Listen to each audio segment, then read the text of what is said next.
வணக்கம்,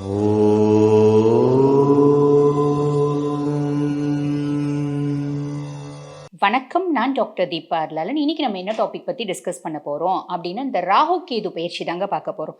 இந்த ராகு கேது பயிற்சி வந்து பாருங்க, பலராலும் முன்னித்து கவனிக்கக்கூடிய ஒரு பயிற்சியாக தான் இருக்குது. ஏன்னா ஒருத்தவங்களோட வாழ்வாதாரத்தை அப்படியே புரட்டி போடக்கூடிய பயிற்சி ராகு கேது பயிற்சி அப்படின்னா. ராகு கேது வந்து பாருங்க, ஒருத்தவங்களை குப்பமேட்டில் இருக்கவங்கள கோபுரத்துக்கு கொண்டு போய் விடும், கோபுரத்தில் இருக்கவங்கள குப்பமேட்டுக்கு கொண்டு வந்து விட்டுரும். அந்த மாதிரி ஒரு எக்ஸ்ட்ராடினரி புரட்டி போடக்கூடிய ஒரு கிரகங்கள் தான் இந்த ராகு கேது அப்படின்னு சொல்லுவாங்க. பொதுவாக இந்த ராகு கேது வந்து என்ன சொல்லுவாங்க அப்படின்னு கேட்டிங்கன்னா, சர்ப்ப கிரகங்கள், நிழல் கிரகங்கள், சாயா கிரகங்கள் அப்படின்னு சொல்லுவாங்க.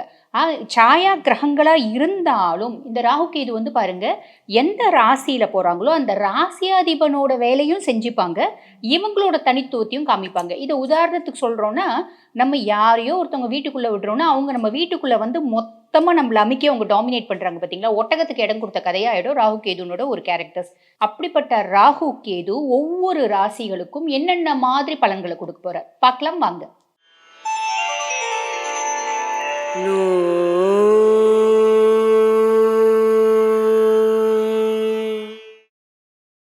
கும்பராசி அன்பர்கள், பொதுவாக கும்பத்தை பற்றி சொல்லணும் அப்படின்னாலே சனி தான் வந்து பாருங்க, சனி ஆதிக்கம் பெற்ற ஒரு ராசி. கும்பம், மகரம் இதெல்லாம் வந்து பார்த்திங்கன்னா சனியினோட ஆதிக்கம் அப்படின்னு சொல்லலாம். ஆக கும்பராசி அன்பர்களும் வந்து பார்த்திங்கன்னா ஏதாவது ஒரு வேலை கொடுக்குறோம் அப்படின்னா ரொம்ப கடின உழைப்புனால ராத்திரி பகலாக ஹோம்ஒர்க் செஞ்சு அந்த வேலையை பர்ஃபெக்டாக முடிப்பாங்க.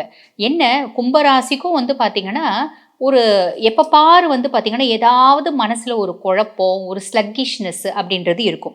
அப்படின்னா என்னென்னா, எந்த ஒரு வேலை செய்கிறாந்தாலும் யாராவது ஒருத்தவங்க மகரத்தை எப்படி தூண்டி விடணும், அந்த மாதிரி கும்பத்தையும் பெரும்பாலான நேரத்தில் நீ செய்வப்பா, உன்னால் முடியும், நீ எக்ஸலண்ட்டாக செய்வ அப்படின்னு ஒரு நல்ல வார்த்தை பேசினா கும்பம் ரொம்பவே சந்தோஷப்பட்டுருவாங்க அப்படின்னு சொல்லலாம். அப்படிப்பட்ட கும்பராசி அன்பர்கள் நீங்களும் வந்து பாருங்கள், தொழிலில் வாழ்க்கையில் எப்பயுமே வந்து பார்த்திங்கன்னா நேர்மையை கடைபிடிக்கிற வரைக்கும் வாழ்க்கை மேல் நோக்கி போயிட்டே இருக்கும். எப்போ குறுக்கு வழி, நேர்மை இல்லாத தனம், ஏமாத்துறது அந்த மாதிரி எல்லாம் யோசிச்சிங்க அப்படின்னா, யோசித்த கொஞ்ச நேரத்துலேயே வந்து பார்த்திங்கன்னா நீங்கள் டவுன்வேர்டாக போகிறத நீங்களே ரியலைஸ் பண்ணுவீங்க அப்படின்னு தான் சொல்லணும்.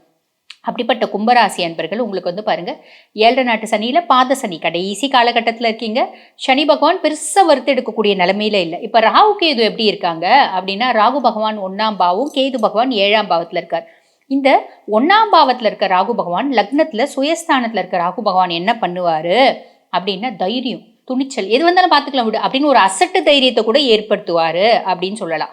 அதே மாதிரி பார்த்தீங்கன்னா, ரொம்ப ஒரு காஸ்ட்லி ஹோட்டலில் போயிட்டு நல்ல சாப்பாடு சாப்பிடணும் அப்படின்ற ஒரு ஆசையை ஏற்படுத்துவார். இண்டிபெண்ட்டாக இருக்கணும் அப்படின்னு நினைப்பார்.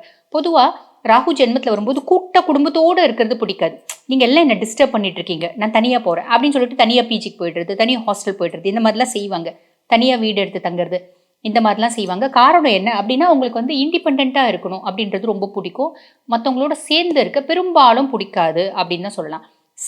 சில நேரங்களில், அதாவது சம்டைம்ஸ் வந்து பார்த்திங்கன்னா உணர்ச்சி பூர்வமாகவும் சில நேரங்களில் உணர்ச்சி அற்றவர்களாகவும் அவங்க மாறுவாங்க அப்படின்னு சொல்லலாம். ஆக ராகு மனதில் ஒரு விதமான பிராந்து அப்படின்னு சொல்லுவாங்க பார்த்தீங்களா, ஒரு ஒரு கிறுக்குத்தனமான ஒரு மனோபாவத்தை ஏற்படுத்தும் அப்படின்னும் சொல்லலாம் ஒரு விதத்தில். அதே மாதிரி பாருங்கள், இந்த ஜென்ம ராகு இன்னும் வேணும், இன்னும் வேணும், இன்னும் வேணும் அப்படின்ற எண்ணத்தை ஏற்படுத்திகிட்டே இருக்கும். இப்போ இது ஒரு உதாரணத்துக்கு சொல்கிறேன்னு வச்சுக்கோங்களேன்.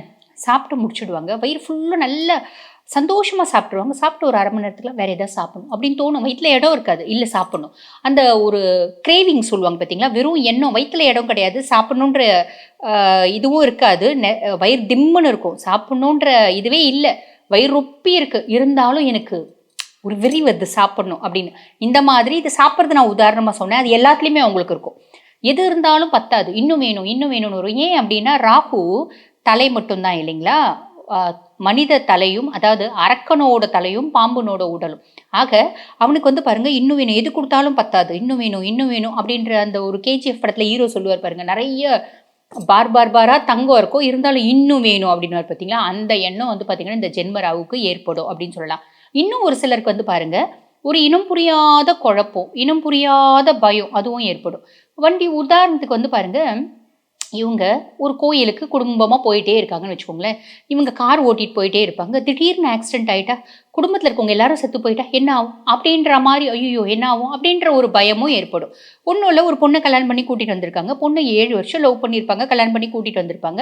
அந்த பொண்ணு ஒரு கல்யாணம் ஆகி ஒரு 5 நாள், 6 நாள் ஆகுது. இவரு ஒண்ணு சொல்ல, அந்த பொண்ணு ஒண்ணு சொல்ல, ஏதோ ஒரு சின்ன மனஸ்தாபம். அதுக்கு ஐய்யய்யோ! தப்பு பண்ணிட்டோமோ! 7 வருஷம் வாழ்க்கையில வீண் பண்ணிட்டோமோ! 7 வருஷம் வேஸ்ட் பண்ணிட்டோமோ! இவள கல்யாணம் பண்ணி கூட்டிட்டு வந்தது. இவள கல்யாணம் பண்ணது பெரும் தப்பா போயிடுமோ! வாழ்க்கையே எனக்கு நரகமாயிடுமோ! இவள டைவர்ஸ் பண்ணிட்டா என்ன ஆகும்? அப்படின்ற மாரி. அதாவது என்னன்னா, தேவையில்லாத யோசனைகள், தேவையில்லாத குழப்பங்கள் இதெல்லாமே வந்து பார்த்தீங்கன்னா, இந்த ஜென்ம ராகு ஏற்படுத்துவார். புரியுதுங்களா? சரி. இந்த ஜென்ம ராகு என்னென்னலாம் ஏற்படுத்துவாரு அப்படின்னு சொல்லிட்டு, அதே மாரி நல்லா சம்பாதிக்கணும் அப்படின்ற ஒரு உந்துதலையும் ஏற்படுத்துவார். அது பிளஸ் இல்லைங்களா? நல்லா சம்பாதிக்கணும். ஓடி ஓடி உழைக்கணும். ஓடி ஓடி உழைக்கணும். உழைச்சு பெரிய ஆளாகணும். அந்த கார் வாங்கணும், இந்த கார் வாங்கணும், இந்த சொத்து வாங்கணும், அந்த சொத்து வாங்கணும். இதையும் ஏற்படுத்துவார். சரி. ஆக மனசுல நிம்மதி அப்படின்றத குடுக்க மாட்டாரு. ஆனா உழைக்கணுன்ற எண்ணத்தையும் ஏற்படுத்துவார். சரி. இப்ப இதுக்கு என்ன பரிகாரம்? இந்த ஜென்ம ராகு நல்லத மட்டுமே செய்யணும் மனசுல. கெட்ட ஒரு நினைப்புகள வர வைக்கக்கூடாது. மனசஞ்சலத்த ஏற்படுத்தக்கூடாது. அப்படின்னா ராகு பகவானுக்கு ஏதாவது ஒரு பரிகாரம் அப்படின்னு நம்ம செய்யணும் இல்லைங்களா? என்ன உன்னதமான பரிகாரமா இருக்கும் அப்படின்னா, நம்ம வீடு காலையில எந்திரிச்ச உடனே ஜன்னல் தொறந்தோம் அப்படின்னு வச்சுக்கோங்களேன், பறவைங்க நெறைய சிட்டுக்குருவி, மைனா இந்த பெரிய பெரிய குருவிலாம் இருக்கு பார்த்தீங்களா? அதெல்லாம் வந்து உட்காரும். ஒண்ணும் இல்லைங்க. அந்த குருவிகளுக்கு உணவு, அரிசி, தண்ணி, குருவிகளுக்கு உணவு அப்படின்னும்போது நம்ம எதையாவது சப்பாத்தி ஏதாவதும் போடலாம். காக்காலாம் சப்பாத்தி சாப்பிடுது. குருவிலாம் வந்து சாப்பிடும். நானே பார்த்துருக்கேன் எங்க வீட்ல. குட்டி குட்டியா புட்டி போடணும். இல்ல அப்படின்னா பெருசா போட்டா அது எல்லாத்தையும் எடுத்துட்டு எடுத்துட்டு கீழலாம் வந்து சிந்தும். பரவால்ல ஆனா சாப்பிடும். சாதம், இல்லன்னா அரிசி போடுங்க. பச்சரிசி வச்சுட்டு பக்கத்துல தண்ணி வச்சுடுங்க. இத விட ஒரு உன்னதமான பரிகாரம் எதுவுமே இல்லன்னு சொல்லலாம். அதுக்கும் மேல கும்பம் நீங்க வந்து பாருங்க, பொதுவாவே கும்பகோணம் பக்கத்துல ஆதி கும்பேஸ்வரர் ஆலயம்னு ஒண்ணு இருக்குங்க. அந்த கும்பேஸ்வரர் ஆலயத்த போயிட்டு, அந்த கும்பேஸ்வரர் ஆலயத்துக்கு போயிட்டு, கும்பேஸ்வரர வழிபாடு பண்ணிட்டு வர்றது அப்படின்றது அதீத உத்தமமான பலன்கள குடுக்கும். அதுவும் செய்ய ட்ரை பண்ணுங்க. சரி. இது ஜென்ம ராகு பத்தி சொல்லிட்டேன். அப்புறம் கலத்திரஸ்தானத்துல கேது. அதாவது 7ஆம் பாவத்துல கேது.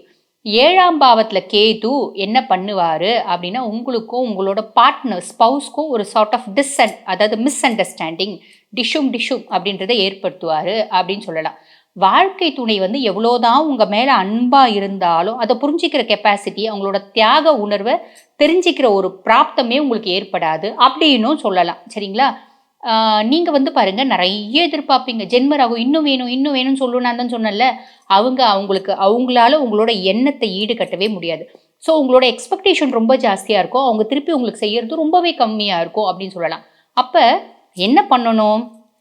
நீங்க தான் ரொம்ப எக்ஸ்பெக்ட் பண்றீங்க. அப்ப நீங்க உங்களோட எதிர்பார்ப்புகள குறைச்சுக்கிறது ரொம்பவே நல்லது அப்படின்னு அர்த்தம். காரணம் என்ன அப்படின்னா, நீங்க நெறைய எதிர்பார்ப்பீங்க. அதுக்கு ஈடு அவங்க குடுக்க மாட்டாங்க. அவங்க வந்து அத ஃபுல்ஃபில் பண்ண மாட்டாங்க. அப்ப நீங்க என்ன பண்ணுவீங்கன்னா, ஒரு எக்ஸ்ட்ரா மேரிட்டல் அஃபேர் அப்படின்னு வர வைக்கிறதுக்கு நெறைய வாய்ப்பு உண்டு. அந்த எக்ஸ்ட்ரா மேரிட்டல் அஃபேர் வச்சா என்ன ஆகும்? குடும்பமே பிரச்சனையா போயிடும் இல்லைங்களா? குடும்பமே பிரியறதுக்கு ஒரு காரணமா இருக்கும். நிம்மதி போயிடும். நீங்க வீட்ல வந்து பார்த்தீங்கன்னா, ஒரு குழப்ப நிலை வரும். ஆ கும்பமே பெருசா வந்து நல்ல டைம்ல இல்ல இல்லைங்களா? ஸோ இதெல்லாம் வேற என்னத்துக்கு வம்பு, தும்பு? அதனால நம்மளோட எதிர்பார்ப்புகள குறைச்சு சிவனேன்னு இருந்தா பிரச்சனை இல்ல அப்படின்றத ஞாபகம் வச்சுக்கோங்க. சரி. இப்ப இதுக்கு பரிகாரம் என்ன பண்ணலாம் அப்படின்னா, 7ல கேது. இந்த 7ல கேது அப்படின்றது ஹஸ்பண்ட் ஒய்ஃப்க்கு மட்டும் டிஷ்யூம் இல்லைங்க. நீங்க பார்ட்னர்ஷிப்ல வொர்க் பண்றீங்க அப்படின்னா, உங்க பார்ட்னர்ஸ்க்கும் உங்களுக்கும் கூட வந்து பார்த்தீங்கன்னா, ஒரு முதல்ல அப்படியே புகைஞ்சிட்டே இருக்கும். திடீர்னு கபீர்னு எரிய ஆரம்பிக்கும். ஆக இதுவும் வந்து ஒரு காரணம். தொழில் ரீதியா வந்து பார்த்தீங்கன்னா, நீங்க வந்து ஒரு பார்ட்னர்ஷிப் கன்சர்ன் வச்சுட்டு நீங்க செய்றீங்க அப்படின்னா, உங்க தொழில் ரீதியாவும் பல பிரச்சனைகள் வரத்துக்கு வாய்ப்பு உண்டு அப்படின்னு சொல்லலாம். இந்த 7ஆம் பாவ கேது. அப்ப இதுக்கு என்ன பண்ணலாம் அப்படின்னா, முக்கியமா குடும்பத்துல ஒற்றுமை, நிம்மதி, சந்தோஷம், கூட செய்ற தொழில்ல வந்து கூட நம்ம கூட பார்ட்னர்ஸ் நம்ம கூட பிரச்சனை இல்லாம இருக்கணும் அப்படின்னா, ஒரு உன்னதமான பரிகாரம் இருக்குங்க. அது என்ன அப்படின்னா, சுந்தரகாண்டம் பாராயணம். சுந்தரகாண்டம் பாராயணம் அப்படின்றது வரும் பாருங்க. ஹஸ்பண்ட்க்கும் ஒய்ஃப்க்கும் இருக்க அந்யோன்யத்த அதிகப்படுத்தும். உடனே நாங்க 2 பேரும் லவ் பேர்ட்ஸ் ஆயிடுவோமாங்க அப்படின்லாம் கேட்கக்கூடாது. அட்லீஸ்ட் அப்படி எது எப்படி எப்படி இருந்துச்சோ அது அப்படியே ஓடுறதுக்கு இந்த சுந்தரகாண்டம் பாராயணம் ஹெல்ப் பண்ணும் அப்படின்னு சொல்லலாம். அதே மாரி பார்ட்னர்ஷிப்ல பிரச்சனை வரக்கூடாது அப்படின்னா, சனிக்கிழமை தோறும் ஹனுமன் கோயிலுக்கு போங்க. ஹனுமனுக்கு ஒரு நெய் விளக்கு ஏத்துங்க. ஏத்திட்டு 7 முறை ஹனுமன் ஒரு சன்னிதானத்த சுத்தி வாங்க. சுத்தி வரும்போது ராமநாமம் சொல்லி சுத்தி வாங்க. இத விட அதி அற்புதமான, அதி உன்னதமான ஒரு பரிகாரம் உலகத்திலேயே எதுவும் இல்ல. இந்த ராகு கேதுவ பசிஃபை பண்றதுக்கு அப்படின்னு சொல்லலாம். கும்பம் ஆதி கும்பேஸ்வரர் ஆலயம், ஹனுமன் வழிபாடு, பறவைகளுக்கு உணவு. உங்களுக்கு வந்து பார்த்தீங்கன்னா, ஒரு நல்ல பிரகாசமான, மேன்மையான வாழ்க்கைக்கு வழிவகுக்கும். வாழ்த்துக்கள்.